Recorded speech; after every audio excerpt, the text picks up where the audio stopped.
I'm working as a UX engineer sa Facebook Menlo Park main campus. The first question po is, bakit po ang buggy ng Facebook app? Joke lang.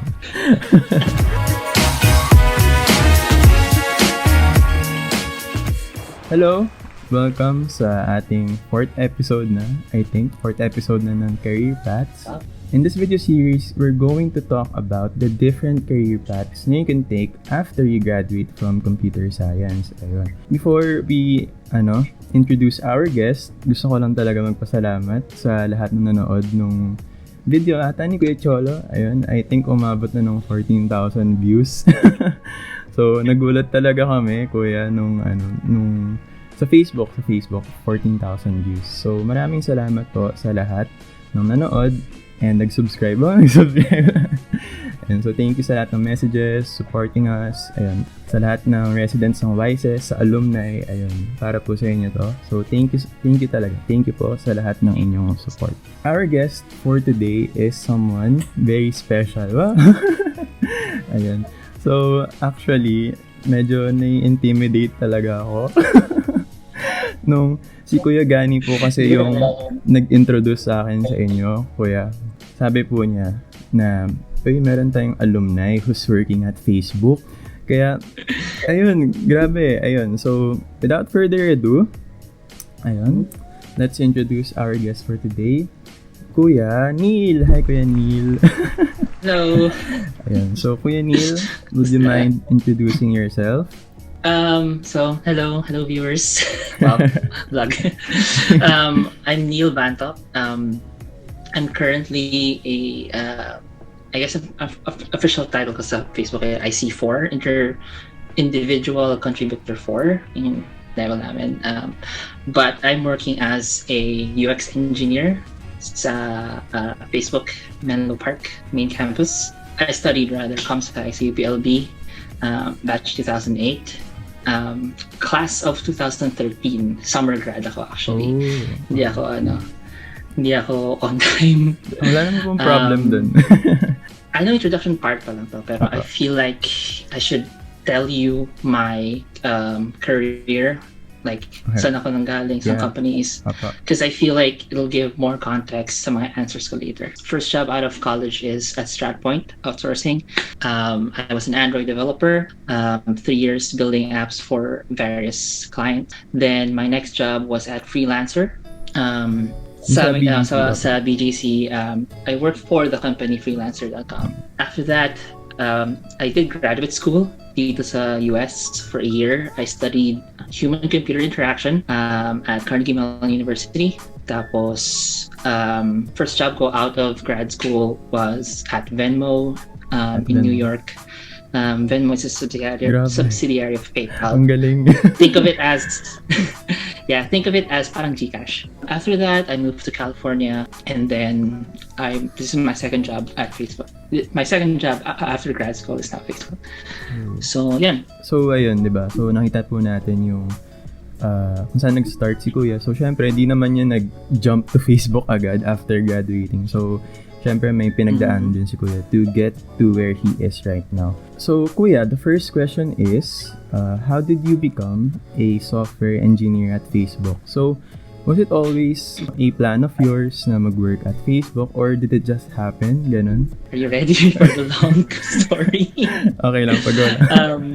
So, nabanggit niyo nga na first job after grad school is PayPal. Na layoff ako actually sa PayPal. Kasi nagkaroon sila ng reorganization. It's very common sa US companies. And sometimes when a company reorganizes, they would deem some positions as unnecessary. And ako yung isa sa so I'm holding an H-1B visa sa US. An H-1B visa is a work visa. Okay. And that means tied to a work. You're here in the US as a worker, and therefore, pag nawalan ka ng work, that means wala ka ng visa. Kailangan mo lang bumalik sa country mo. There's actually like 60 days yata of unemployment total na available sa'yo. And then, gagamitin mo yung 60 days na yun para maghanap ng new work. Otherwise, kailangan mo na bumalik sa country mo kasi Grabe. wala ka ng trabaho eh. Sobrang dami kong in-applyan. Like, 10, 12 rejections from the likes of, pinaka ko na-apply Twitter eh. So, apply sa Twitter, wala. Hindi ako pumasa. Nag-apply ako sa Uber, hindi rin ako pumasa. Apply ako sa Airbnb, basta sobrang daming high-profile companies. Then, slowly, nawawalan na ako ng pag-asa. Sabi ko, shit. Di na ako, baka it's time na I try smaller companies. So, nag-try ako sa Affirm, which is like, kalaban ng PayPal. I think it was like 2 or 3 weeks left na lang dun sa 60 days na sinasabi ko. I had like 2 or 3 on-site interviews left. Because ang process kasi sa applying for a job sa US, they do a recruiter screen, tatanungin ang interview ng recruiter, ano pang ginagawa mo at your current job, then a phone screen, i-meet ka with an actual engineer, mag-prepare programming kayo to solve a problem and stuff. And last is the on-site interview. Dadalhin nila sa office, then magpo-pull sila ng around 4 to 5 engineers. Gagawin yung same thing as phone pero like in person. Tapos para makita mo na rin yung work environment, what's the situation like sa yung offices, yung desks, makilala mo yung other people. Ang dami kong on-site na napuntahan, ang dami ko rin on-site na hindi napasa. Medyo low on moral na ako nung like 2 to 3 weeks. And then, kagaling ko lang sa on-site, tumawag sa akin yung isa ko pang scheduled na on-site. Sabi niya, so may binali kaming company and kumuha na kami ng engineer from that smaller company para i-fill yung role mo sana na i-ano sa on-site. So, hindi na namin mag-go forward with that on-site. So, sakit. Grabe. Nakaka-dishearten talaga. Around that, sobrang nakaka-dishearten. Around that time, ako nagkaroon ng message from LinkedIn, from a recruiter at Facebook na galing sa Facebook. Medyo ayoko nang i-entertain kasi ang dami ko nang failures sa big companies. Tapos kakain lang ito ng oras ko. Kumbaga, kasi I need to prepare for this, mag-research ako and stuff. I'd rather focus my energy on yung mga existing ko ng on-sites sa smaller companies. Tapos sabi sa akin ng recruiter, at which point ka na sa process sa other companies. Sabi ko, I have a few on-site schedules. Sabi niya, what if forgo natin yung phone screen mo, tapos dumiretso ka ng on-site para isabay na natin sa week na nag-on-sites ka?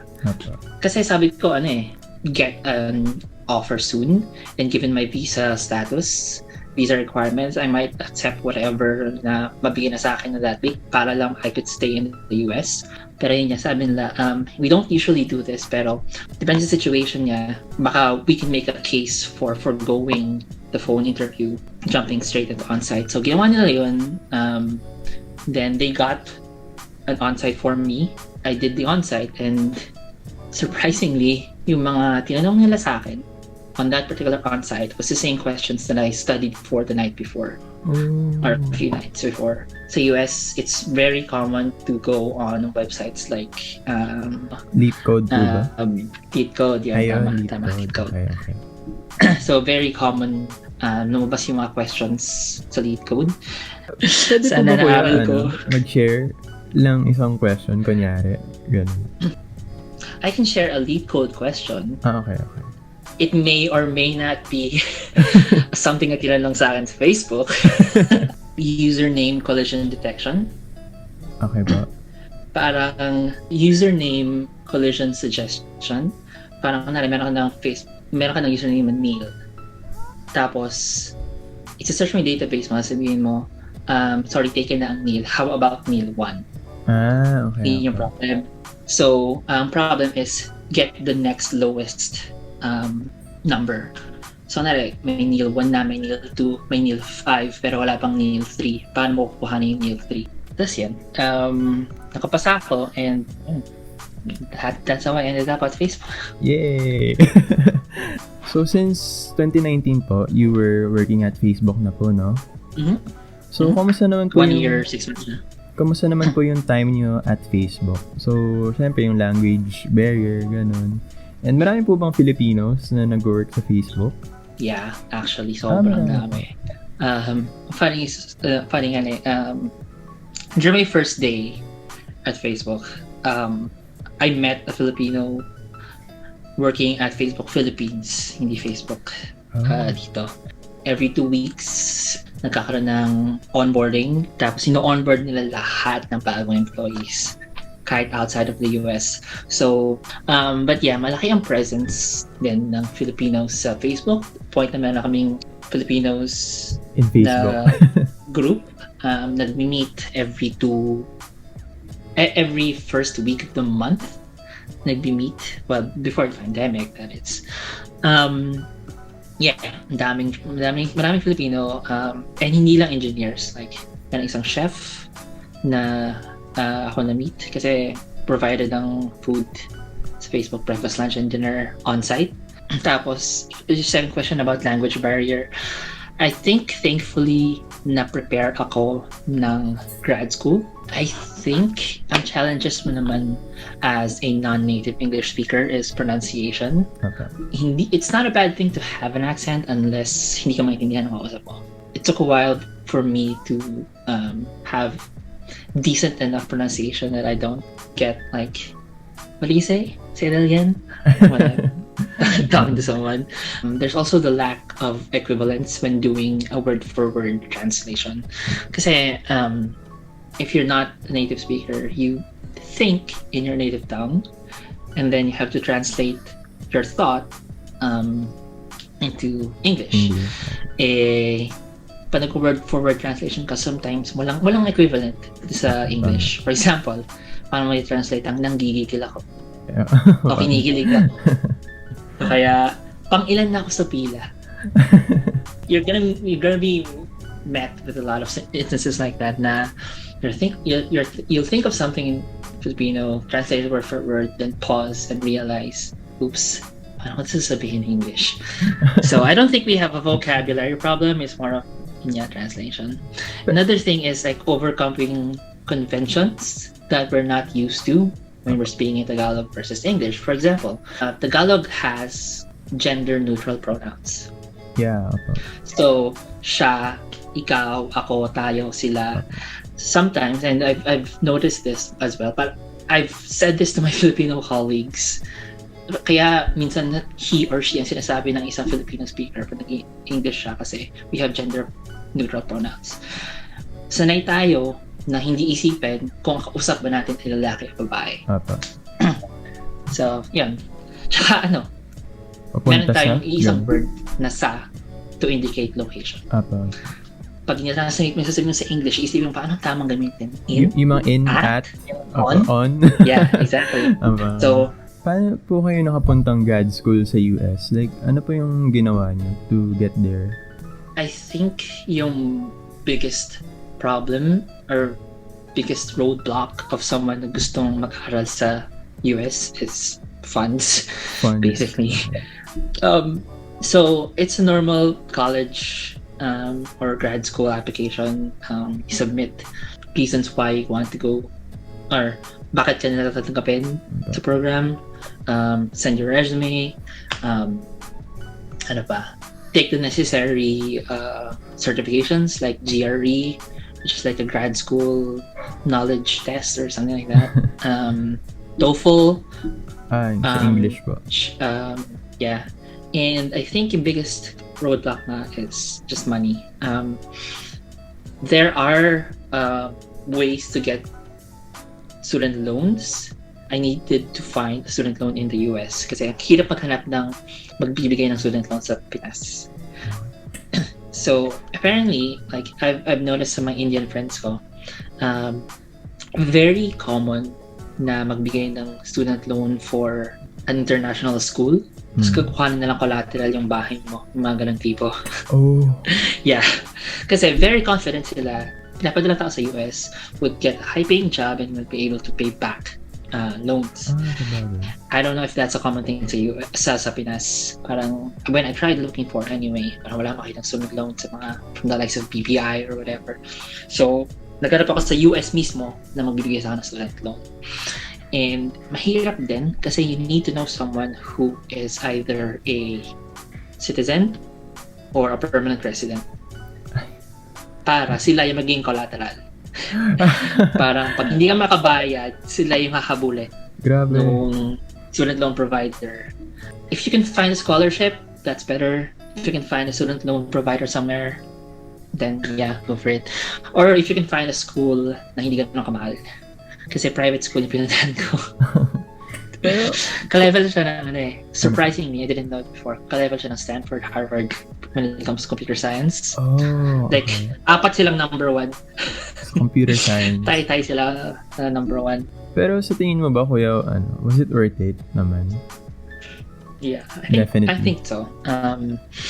It definitely opened a lot of avenues for me.